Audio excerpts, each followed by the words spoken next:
CBSE class 12 mathematics का sample paper हम solve कर रहे हैं और ये सैम्पल पेपर ओसवाल ने प्रोवाइड करवाया है और इसका फुल क्रेडिट उन्हीं को जाता है। ठीक है, सो क्वेश्चन नंबर 29 तक हम डिटेल में कर चुके थे। आज के इस वीडियो में हम क्वेश्चन नंबर 30 से स्टार्ट करेंगे। क्वेश्चन 30 क्या बोल रहा है? Using vectors find the area of triangle. हमें एरिया ऑफ ट्राइंगल फाइंड करना है वेक्टर का यूज़ करते हुए। Whose vertices are this this and this. ठीक है, बहुत ही बेसिक सा और इजी सा क्वेश्चन है। ठीक है, तीन आपको वर्टिसेस दे रखे हैं ट्राइंगल के। ओके, सो देखिए, सपोज करो ये हमारा ट्राइंगल है। ठीक है, ये मेरा ए है, ये मेरा बी है और ये मेरा सी है। इनके कोऑर्डिनेट्स क्या दे रखे हैं? 1 2 3। ये दे रखा है 2 माइनस के 1 4 और ये दे रखा है 4 5 माइनस के 1। ठीक है, ये हमें दे रखे हैं। अब इसका हमें क्या निकालना है? एरिया ऑफ ट्राइंगल निकालना है वेक्टर का यूज़ करते हुए। नाउ हम इनकी पोजीशन मेंशन करेंगे। इन सब का क्या डिसाइड कर लेंगे? एक इनिशियल पोजीशन ले लेंगे। वो मैं क्या ले लूँगा? ओरिजिन ओ ले लूँगा।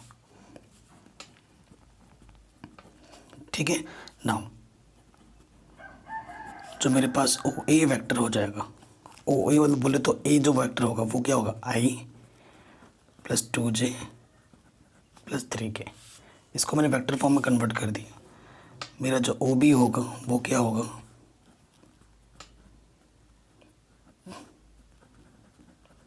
ठीक है, कैप आएगा, मैं नहीं लगा रहा हूँ शॉर्टकट में। ठीक है, इन सब पे कैप लगता है। और ओ सी वेक्टर मेरा क्या होगा?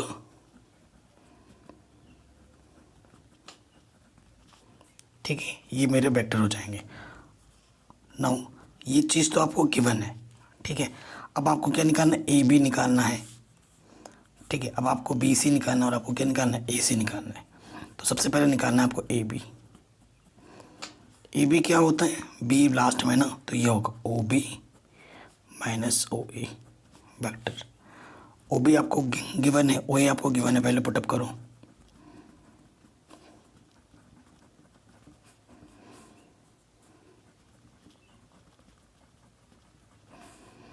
ठीक है, तो इसमें से क्या जाएगा? 2i में से i माइनस करोगे तो क्या जाएगा? 1i माइनस के 3j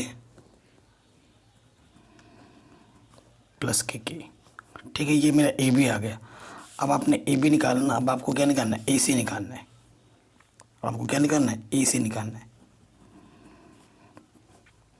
क्योंकि इसका जो फॉर्मूला होता है ना ट्राइंगल का एरिया निकालने के, वो फॉर्मूला होता है ए बी इंटू ए सी का मॉडुलस डिवाइडेड बाई 2।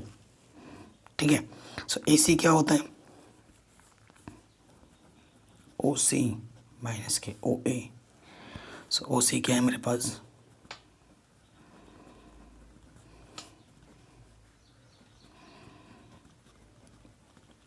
ठीक है, ये वैल्यू मैंने यहाँ रख दी। तो 4 में से 1 माइनस करेंगे, यहाँ से आ जाएगा 3i प्लस 3j माइनस के 4k। ठीक है, कैप नहीं लगा रहा हूँ, अंडरस्टूड है। देयरफॉर आपको पता होगा एरिया ऑफ ट्राइंगल फॉर्मूला होता है 1/2 मॉडुलस ए बी इंटू ए सी। ठीक है, तो मैं ए बी इंटू ए सी निकालूंगा, आई जे के। तो यहाँ क्या लिखूँगा मैं? ए बी जस्ट अभी निकाला, उसका कोफिशिएंट क्या जाएगा? 1 माइनस 3 1। यहाँ से 3 3 माइनस आई को छुपाएंगे, इसके मल्टीप्लाई इसके साथ, 3 चौके 12, 3 एक कम 3। ठीक है, फिर क्या लग जाएगा? आई जे जे को छुपाओ, इसकी मल्टीप्लाई इसके साथ करनी है। 3 1 जा 3, जे के लिए उल्टा चलता है, और 1 4 जा 4 माइनस के, तो ये प्लस के 4 हो जाएगा। फिर के को छुपाओ, 3 1 जा 3, 3 3 जा 9 माइनस का, ये प्लस का हो जाएगा। सो ये चीज़ क्या आ गई? 9i plus 7j plus 12k। ठीक है, ये मेरा ए बी क्रॉस ए सी आ गया। अब अगर इसका मॉडुलस निकालना चाहूँ, 9 का स्क्वायर 7 का स्क्वायर 12 का स्क्वायर, तो ये सॉल्व करके क्या आ जाएगा 81 49 प्लस 144,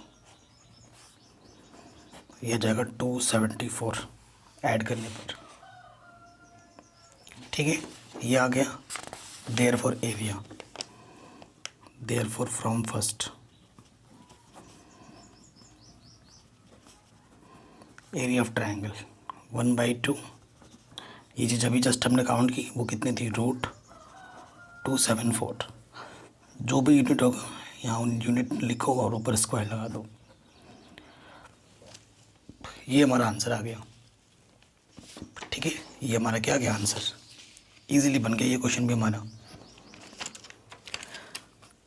क्वेश्चन नंबर 31 पे आ जाओ। बहुत ही बेसिक सा क्वेश्चन है, एकदम इजी क्वेश्चन है ना। आपके जो एक्सरसाइज 12.1 का क्वेश्चन है ये basic. Can you solve the following LPP graphically.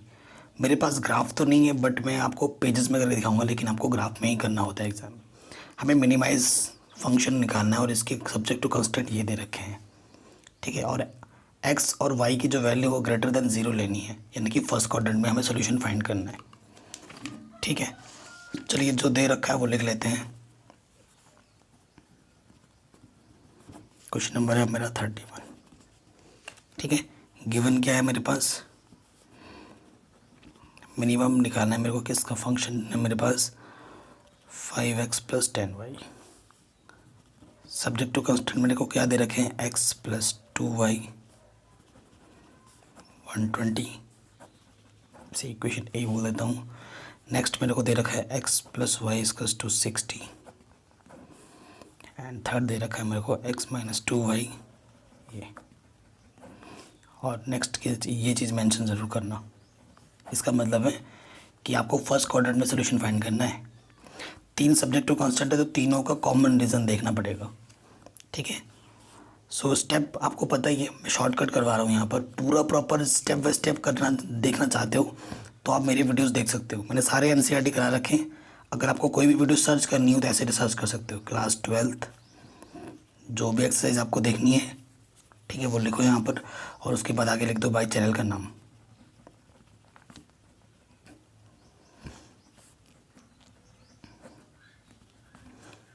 आपको वीडियो टॉप पे मिल जाएगी और आप आराम से देख सकते हैं, और मैं हर एक चीज़ को बहुत ही सिंप्लीफाई तरीके से करवाता हूँ। सो सबसे पहले क्या करेंगे, convert in equation into equation. ये जो 3 इन इक्वेशन है, क्योंकि ये इन इक्वेशन है, इनको इक्वेशन में कन्वर्ट करना है। तो पेज बचाने के लिए मैं ऐसे लिख रहा हूँ, आप ऐसे मत लिखना एग्जाम में। ये इन इक्वेशन है, इनको कन्वर्ट करेंगे तो क्या बन जाएगा, ऐसे इक्वलिटी का सिंबल लगाओ, ये ऐसे हो जाएगा और ये वाला ऐसे हो जाएगा। ठीक है, सो देखिए लाइन की इक्वेशन आपको पता है ना, लाइन की इक्वेशन क्या होती है, क्योंकि ये लाइन के इक्वेशन को प्रेजेंट कर रहे हैं, क्योंकि इनकी डिग्री क्या है 1 1 है, तो ये लाइन की इक्वेशन प्रेजेंट करेंगे 2D में। तो लाइन की स्टैंडर्ड इक्वेशन क्या होती है, x/a plus y/b equals to 1। अगर मैं इन सब को इस फॉर्म में कन्वर्ट कर दूं तो चल जाएगा काम। तो मैं क्या करूँगा, 120 से मैंने डिवाइड कर दिया दोनों तरफ। ठीक है, ये मेरी पहली इक्वेशन। देखो इसको जब आप कंपेयर करोगे, सो जो मेरा x का कोऑर्डिनेट मिलेगा p मान लेता हूँ, वो मिलेगा 120,0 और जो इसका कोऑर्डिनेट मिलेगा 0,120। यहाँ से मेरे को 2 पॉइंट्स मिल गए। ग्राफ खींचने के लिए आपको एक लाइन से कम 2 पॉइंट चाहिए, निकल गए। इस वाले में क्या करना होगा, 60 से दोनों तरफ डिवाइड कर देना होगा। हो गया, इस फॉर्म में आ गया। सो PQ से R पॉइंट है 60,0, यह जाएगा 0,60। ठीक, x माइनस का 2y इधर क्या हो जाएगा, प्लस के 2y। सो देखो इफ़ अगर आप y को कुछ भी लेट करोगे, y को सपोज करो मैं 30 लेट करता हूँ, इफ़ y 30 देन x क्या हो जाएगा, अगर y 30 लोगे 32 से 60 है कि नहीं, आया समझ में। और ऐसे ही नेक्स्ट वाला कुछ भी ले लो, ठीक है, वाई एक्स, और जो चीज़ें पर आ गई आप उसको दोबारा नहीं ले सकते आप। इफ़ देखो x की वैल्यू 0 लोगे, इफ़ x 0 या if y 0, x automatically 0। 2 points आपको मिल गए, इनके नाम है P Q R S T U, ये मैंने नाम दे दिए। ठीक है, मेरे पॉइंट्स मेरे को मिल गए। अब इनको क्या करना है, ग्राफ पेपर में ड्रॉ करना है। ठीक है, 60 है तो 10 10 का गैप लेना, 10 20 30 40 50 60, और भी आगे जाएगा 50 60। ठीक है, सो जो पहला पॉइंट है 120 को, अच्छा 120 है, तो हम क्या करते हैं 20 20 का लेते हैं, 20 40 60 80 100 120।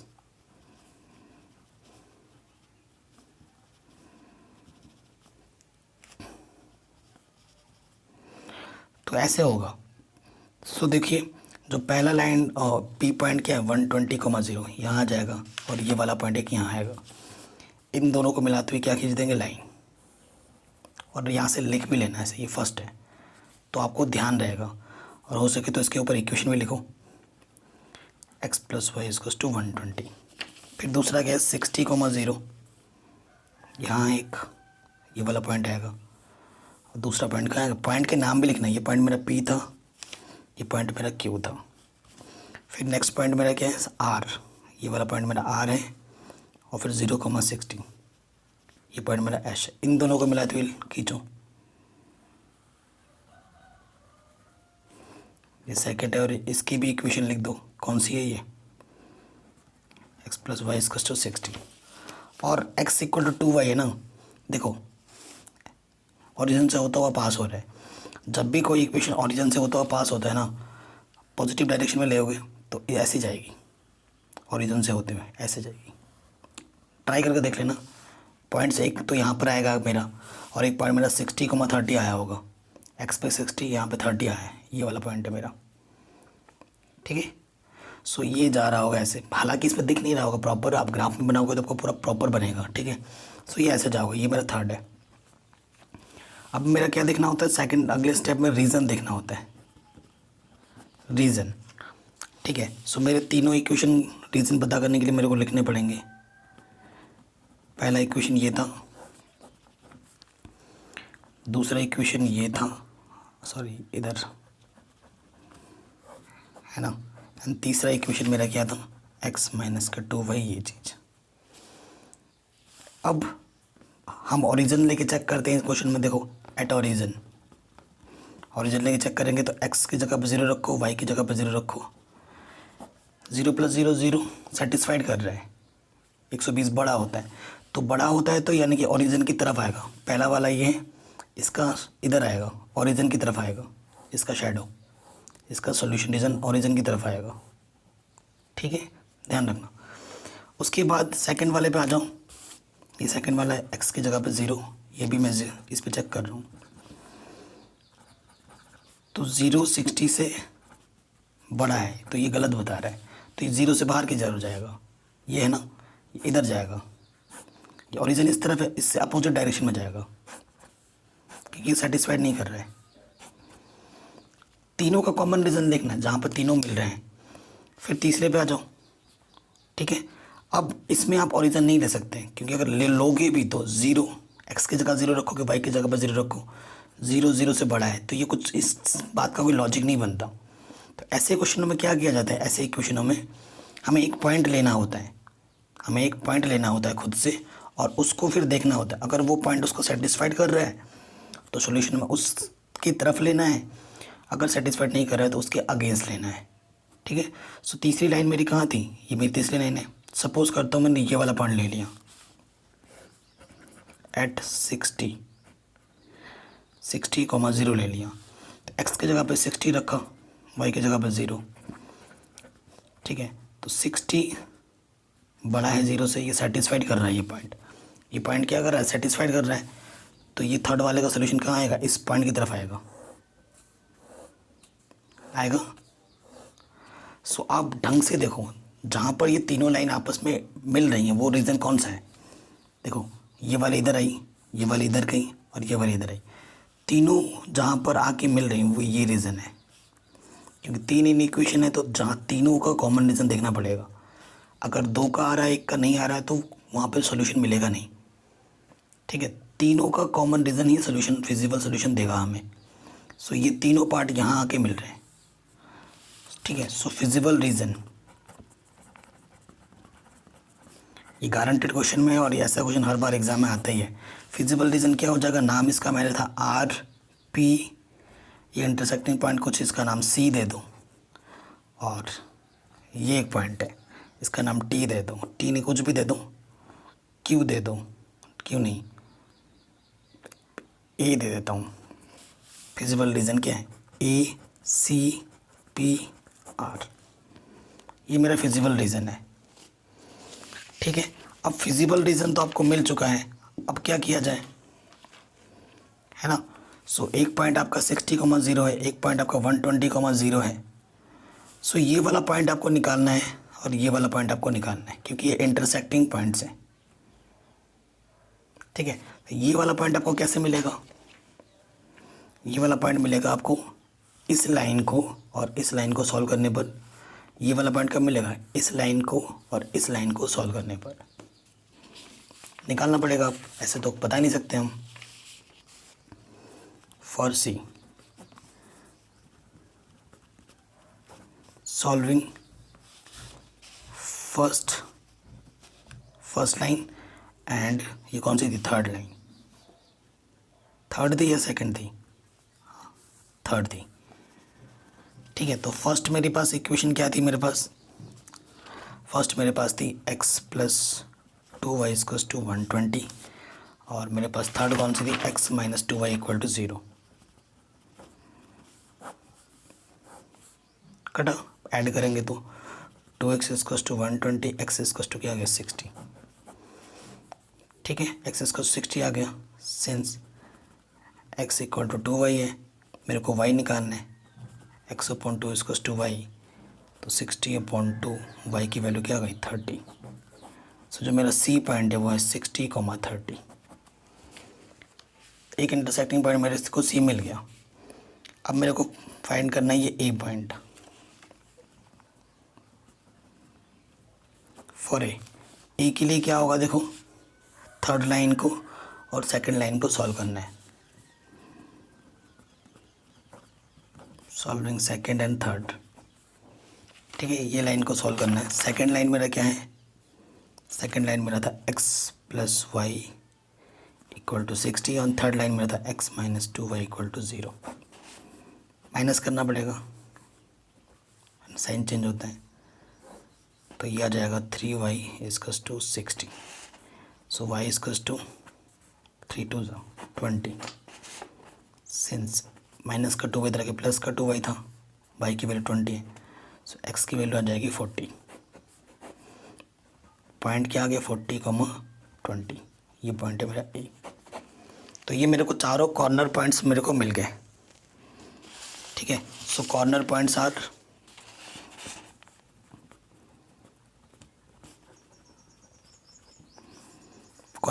मेरे को आराम से मिल गए।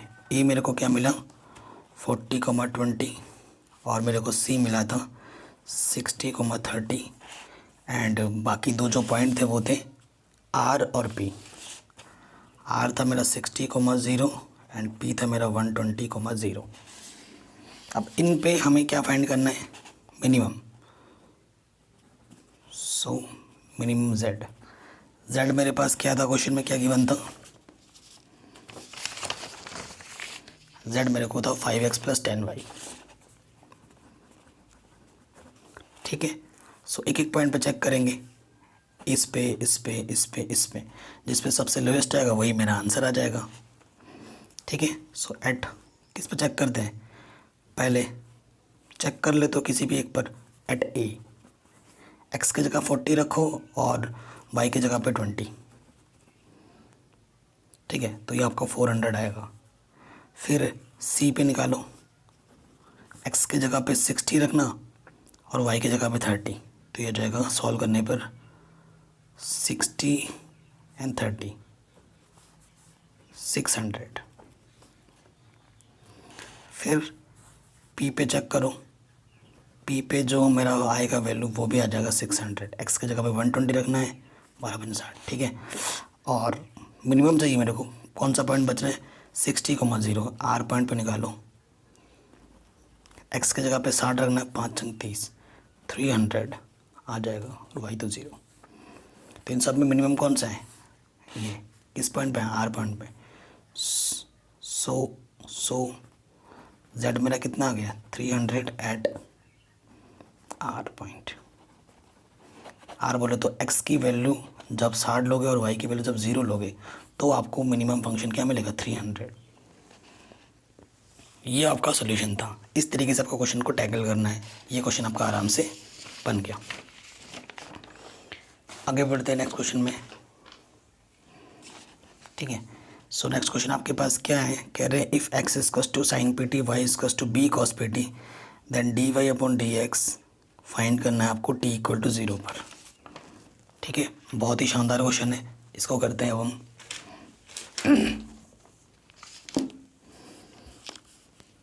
क्वेश्चन नंबर कौन सा है ये मेरा, 33। क्या दे रखा है, अरे 34 पे आ गए, 33 करना था। 33 मेरे पास क्या है, देखो ये 33 मेरे पास क्या है, show that the relation R on the set of all integers defined by x y R x minus y is divisible by 3 is an equivalence relation, ठीक है। हमें इक्विवेलेंस रिलेशन शो करना है। अब क्वेश्चन को अगर ढंग से देखो तो हमें क्या दे रखा है रिलेशन, हमें रिलेशन कुछ इस तरीके से देखा रखा है कि एक्स और वाई में कुछ इस तरीके से रिलेशन है कि जो एक्स में जो -1 है इज़ डिविजिबल बाई 3। इस रिलेशन को मेरे को क्या शो करना है, इक्विवेलेंस रिलेशन शो करना है। For proving R is an equivalence relation,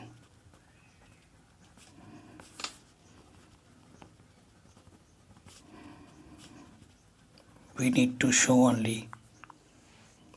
to show only it is reflexive, symmetric and transitive। ये 3 चीज़ें मेरे को शो करनी है कि ये रिफ्लेक्सिव है, सिमेट्रिक है और ट्रांसिटिव है। रिफ्लेक्सिव का मतलब होता है खुद का रिलेशन खुद ही के साथ दिखाना होता है ना, ए बिलोंग्स टू आर, ठीक है। और जो मेंबर लेने हैं वो किससे लेने हैं, सेट इंटीजर का सेट है हमारे पास, ठीक है। तो देखिए पहले वाले पे आ जाओ, रिफ्लेक्सिव। क्वेश्चन में पहले ही बोल रखा है कि ये होगा, ठीक है ना, प्रूव करना है आपको। अब प्रूव करने का मतलब है कि ये आपको ऑलरेडी पता है कि ये तीनों चीज़ आपको प्रूव करके दिखानी है, ठीक है ना। जब भी प्रूव करने वाले प्रॉब्लम होते हैं आपको क्या दिखाना है, वर्ड्स में दिखाना है। और किसी चीज़ को मना करना होता तो बाई एग्जाम्पल मना करते हैं।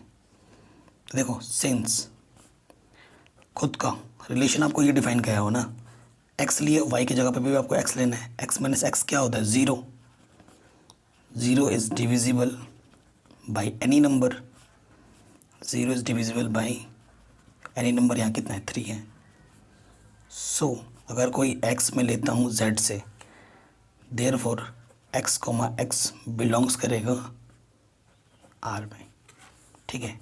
Therefore it is reflexive,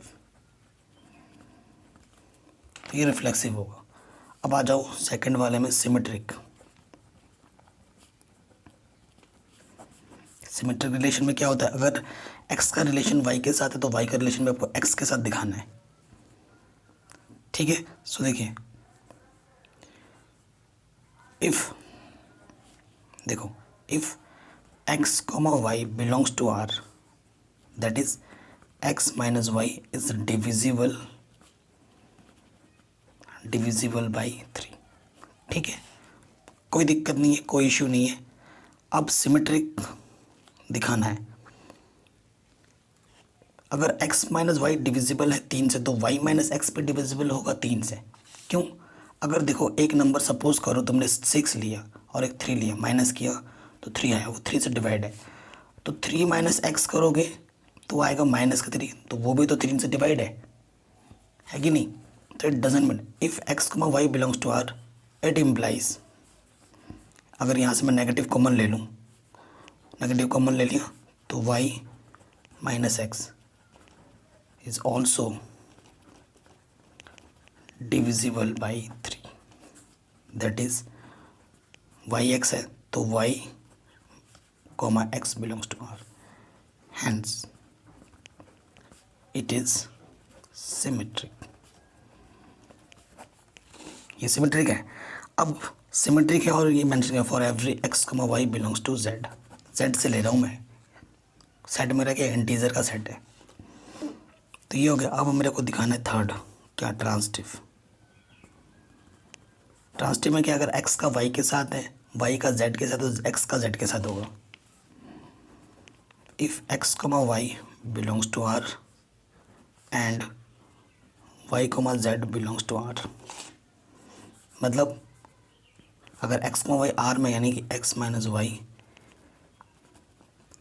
is divisible by 3, यानी कि y minus z is divisible by 3। Therefore इन दोनों को क्या कर दो, ऐड कर दो, x minus y, y minus z is, ये पार्ट कॉमन है, इज डिविजिबल 3। तो माइनस वाई इसे कर दो, x minus z is divisible, x minus z का मतलब क्या सेंस बना, x comma z also belongs to R, hence it is transitive. तीनों रिलेशन मैंने प्रूफ कर दिया। तो तीनों रिलेशन जब मैंने प्रूफ कर दिया तो ये क्या हो जाएगा, इक्विवेलेंट रिलेशन। यही तो आपको प्रूफ करना था, आराम से हो गया, इतना इजी क्वेश्चन था। अब आ जाओ क्वेश्चन नंबर 34 में। 34 नंबर क्वेश्चन आपके स्क्रीन पर दिख रहा होगा कि x अगर a साइन पी टी है, y आपका b कॉस पी टी है, तो d Y upon D x find करना है हमें t इक्वल टू 0 पर। इतना हलवा क्वेश्चन है, आसान क्वेश्चन है। सो देखो आपको गिवन क्या है, x इक्वल टू क्या है, a sine P t, and आपका y क्या है, आपका b कॉस पी टी, और आपको d Y upon D x find करना है t इक्वल टू 0 पर। तो आपको क्लियरली पता चल रहा है यहाँ पर जो पैरामीटर है मेरा वो क्या है, t है। ठीक है, सो देखिए, तो हमें D x upon d T निकालना पड़ेगा। a मेरा कांस्टेंट है, साइन पी टी का डेरिवेटिव क्या होगा, कॉस पी टी, ठीक है, और पी टी का दोबारा करोगे तो इनटू में क्या आ जाएगा, p। यहाँ से d Y upon d t निकालोगे, फिर से b कांस्टेंट है, कॉस पी टी का क्या आ जाएगा, माइनस के साइन पी टी, और पी टी का जब करोगे तो इनटू में फिर से क्या आ जाएगा, p। Now d Y upon D x क्या होगा, d Y upon d t d x upon d t, values put up करो।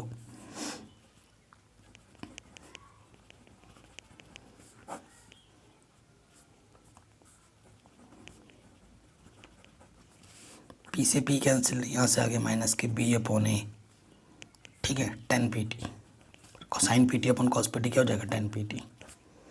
ये मेरा D Y upon D X आया। Now at T equal to 0 D Y upon D X, T equal to 0 पर निकालेंगे, रखो, तो 10 0 की वैल्यू यहाँ से क्या जाएगा, 10 0, और 10 0 की वैल्यू क्या होती है, 0। So answer is 0। ठीक है, तो आंसर हमारा क्या आ गया, 0 आ गया। इतना इजी था, आराम से बन गया। अब इसमें ऑप्शनल में भी एक प्रॉब्लम दे रखा था, देखिए, या तो हमें ये करना था या फिर ये करना था। अब ये वाला करते हैं, ये तो और आसान है। ठीक है,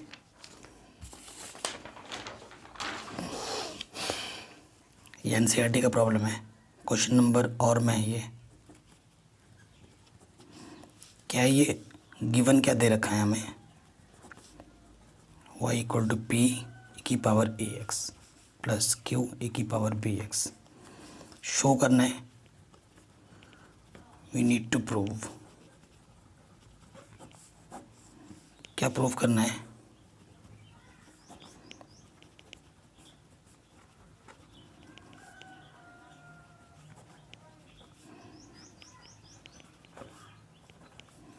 ठीक है, इसको सॉल्व करके आपको ये लाना है। सो सीधी सी बात है, इसका एक बार डेरिवेटिव, 2 बार डेरिवेटिव और y की वैल्यू रखो और आपको आपका आंसर पता है, बस वैल्यू निकाल के रखो, थोड़ा सिंप्लीफाई करना और सबको काट पीट के क्या ला के दिखा देना 0। इतना सेंस तो आपके अंदर होना ही चाहिए। Be smart. अब ये मत करने लग जा रहे भाई ये तो नहीं कट रहा है मेरे से, ये कैसे कटेगा। आपको आपका आंसर पता है, ठीक है। इसे मैं इक्वेशन नंबर 2 मान लेता हूँ, इसे इक्वेशन नंबर 1। वाई मेरे पास क्या है, ये चीज़ सिंपल डेरिवेशन का क्वेश्चन है।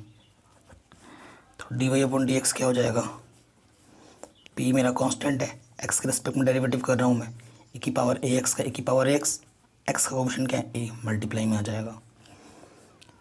क्यू कांस्टेंट है, ए की पावर बी एक्स का डेरिवेटिव ए की पावर बी एक्स, एक्स का कोएफिशिएंट क्या है बी, ये आ जाएगा। ठीक है, तो डी अब अगेन करूँगा मैं, ए और पी कांस्टेंट है, ठीक है, ए की पावर ए एक्स का ए की पावर ए एक्स पावर में है, ठीक है, और एक्स सॉरी एक्स का कोएफिशिएंट ए है, ये फिर से मल्टीपल में आएगा तो यहाँ हो जाएगा स्क्वायर। क्यू भी है यहाँ पर, ए की पावर बी एक्स का ए की पावर बी एक्स, एक्स का कोएफिशिएंट बी है, फिर से बी आएगा तो ये स्क्वायर हो जाएगा। Put all these value here since d two y over d x square a plus b d y over d x plus a b y, इसको सॉल्व करके आपको 0 लाना है। ठीक है, वैल्यूज पुटअप करो।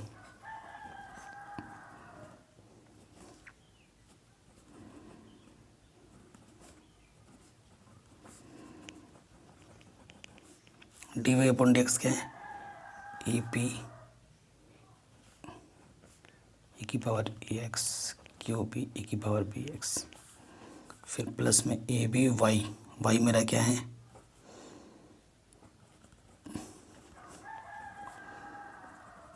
अब मल्टीप्लिकेशन करना आपको आता होगा, 12th में पढ़ते हो ऑब्वियसली आपको आते होगा, करके देखना सारे अल्टरनेटिव कट के क्या हो रहा होगा 0 equal to right hand side, hence proved. यही आपको प्रूव करना था, इतना इजी क्वेश्चन था। ठीक है, ये मल्टीप्लाई वगैरह कर लेना, देखना सारे टर्म कट जा रहे होंगे। अगले क्वेश्चन में आ जाते हैं। कह रहे प्रूव दैट, एनसीईआरटी का प्रॉब्लम है, ये जो फंक्शन है वो एक इंक्रीजिंग फंक्शन है इस इंटरवल में। ये कैसा फंक्शन है, एक इंक्रीजिंग फंक्शन है इस इंटरवल में, वो आपको शो करना है। तो देखिए कैसे करेंगे।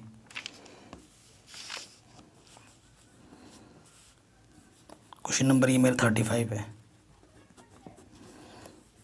क्वेश्चन मेरा फंक्शन मेरा क्या दे रखा, y equals to 4 sine theta 2 plus cos theta minus के थीटा। तो लॉजिक इस टाइप के क्वेश्चन को वही है कि एक बार डेरिवेटिव करते हैं, 2 बार डेरिवेटिव करते हैं, है ना। सो सिंगल टाइम जब हम डेरिवेटिव करेंगे तो देखो क्या होगा। ठीक, सिंगल टाइम आपको डेरिवेटिव करना है। पैरामीटर मेरा क्या है, थीटा है, इसे इक्वेशन 1 मानता हूँ, differentiate with respect to theta. ठीक, डिफरेंशिएशन करना आपको आता होगा, यहाँ क्या लगेगा, न्यूमरेटर अपॉन डिनोमिनेटर वाला फॉर्मूला लगेगा। तो डिनोमिनेटर वैसे का वैसा, न्यूमरेटर का डेरिवेटिव माइनस न्यूमरेटर वैसे का वैसा, डिनोमिनेटर का डेरिवेटिव फिर डिनोमिनेटर का होल स्क्वायर, और माइनस थीटा का डेरिवेटिव क्या आ जाएगा 1। Is it clear? यहाँ तक तो आपको आ ही गया होगा, ठीक है ना, यहाँ तक कोई दिक्कत नहीं होनी चाहिए आपको। अब देखिए डिफ्रेंशिएट करूँगा मैं, यहाँ से क्या है 2 प्लस कॉस थीटा 4 कांस्टेंट है, साइन थीटा का derivative cos theta 4 sine theta 2 का 0 हो जाएगा, और कॉस थीटा का क्या होता है माइनस का साइन थीटा, माइनस इसको प्लस बना देगा, और यहाँ से क्या है 2 प्लस कॉस थीटा का होल स्क्वायर। ठीक है, यहाँ तक कोई दिक्कत नहीं होनी चाहिए यहाँ तक। अब आगे सॉल्व करते हैं। तो देखो 4 से अंदर मल्टीप्लाई करोगे 4 दूनी 8 cos theta plus 4 cos square theta 4 sine square theta,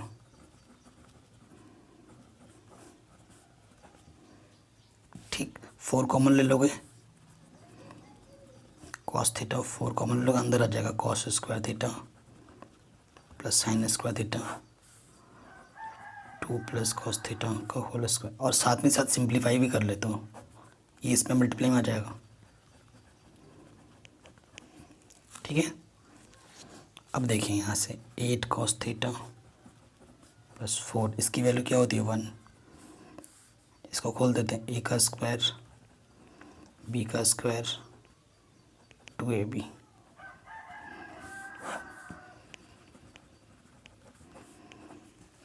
ठीक, ये चीज़ आ गई। अब देखो सॉल्व करो, 4 से 4 कैंसिल, 8 कॉस थीटा में से 4 कॉस थीटा माइनस करोगे तो क्या जाएगा 4 कॉस थीटा, है कि नहीं, 4 कॉस थीटा माइनस में आ जाएगा, और क्या बचेगा यहाँ से कॉस स्क्वायर थीटा।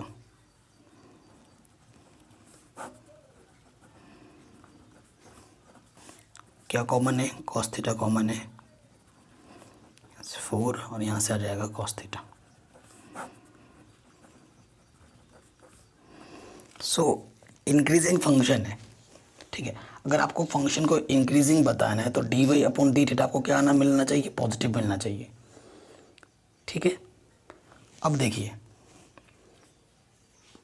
अब आपको क्रिटिकल पॉइंट पता करना, वैसे तो क्वेश्चन में दे रखा है, क्रिटिकल पॉइंट पता करने के लिए क्या करते हैं, ये मेरा क्या है d Y upon D theta, जो सिंगल डेरिवेटिव का टर्म होता है, इसमें इक्वेशन नंबर 2 मान लेता हूँ। फॉर क्रिटिकल पॉइंट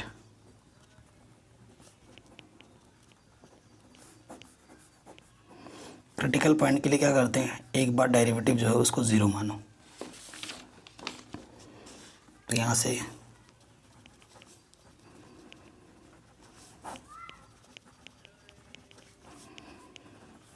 इधर थीटा चला जाएगा। ठीक है, तो यहाँ से क्या जाएगा cos theta 4 minus cos theta equal to 0। ठीक है, तो जैसे मैं इसको 0 मानूंगा, देखो इसको 0 मानोगे और इसको 0 मानोगे, दो की प्रोडक्ट आपको क्या मिल रही है 0 मिल रही है। ठीक है, if cos theta is equal to 0। वैसे मेरे को ये सब करने की भी ज़रूरत नहीं थी, क्योंकि आपको पहले ही क्वेश्चन में इंटरवल गिवन है, आपको शो करना है कि इस इंटरवल में ये फंक्शन इंक्रीजिंग फंक्शन है। सो उस चीज़ के लिए आपको ये सब करने की भी ज़रूरत नहीं थी, आप ऐसे ही डायरेक्ट कर दो यहाँ से। अब क्योंकि एक बार डेरिवेटिव करना होता है, अगर आपका जो सिंगल डेरिवेटिव है गिवन इंटरवल पे, या जो इंटरवल आपको मिलता है क्रिटिकल पॉइंट निकालने के बाद, उस पर अगर ये पॉजिटिव आ जाएगा तो ये तो इंक्रीजिंग होगा, और नेगेटिव आएगा तो ये डिक्रीजिंग होगा। तो हमें इंटरवल तो पहले ही दे रखा है, क्या दे रखा है इंटरवल क्वेश्चन में, 0 से π/2 क्लोज इंटरवल है। ठीक है, अब 0 से π/2 पर इंटरवल पे देखो 0 से π/2 मतलब ये फर्स्ट क्वाड्रेंट, और कॉस थीटा और साइन थीटा की जो मैक्सिमम वैल्यू होती है वो 0 से लेकर 1 तक होती है ना, 0 से लेकर 1 तक होती है। सो देखो D Y upon D theta अपन के पास क्या है कॉस थीटा, यहाँ से 4 माइनस कॉस थीटा और यहाँ से 2 plus cos theta. First quadrant है, सारे वैल्यू पॉजिटिव में ही होते हैं। ठीक है, अब कॉस थीटा में अगर इनमें से कोई सा भी वैल्यू लोगे, कोई सा भी वैल्यू आएगा यहाँ पॉजिटिव है, पॉजिटिव आएगा। 4 माइनस मैक्सिमम वैल्यू अगर मैं 1 भी ले लेता हूँ यहाँ से, तो कितना आएगा देखो 4 माइनस 1 पॉजिटिव आएगा, यानी कि ये quantity positive into positive. 2 plus cos theta का स्क्वायर था, कुछ भी वैल्यू रखोगे यहाँ पर तो वो क्या बना देगा, इसको ऊपर स्क्वायर है पॉजिटिव ही बनाएगा, तो ऊपर भी पॉजिटिव है नीचे भी पॉजिटिव है, यानी कि डी वाई अपन थीटा क्या आ गया पॉजिटिव। पॉजिटिव बोले तो इंक्रीजिंग फंक्शन आपके लिए since d Y upon D theta is greater than 0, hence it is an increasing function on given interval।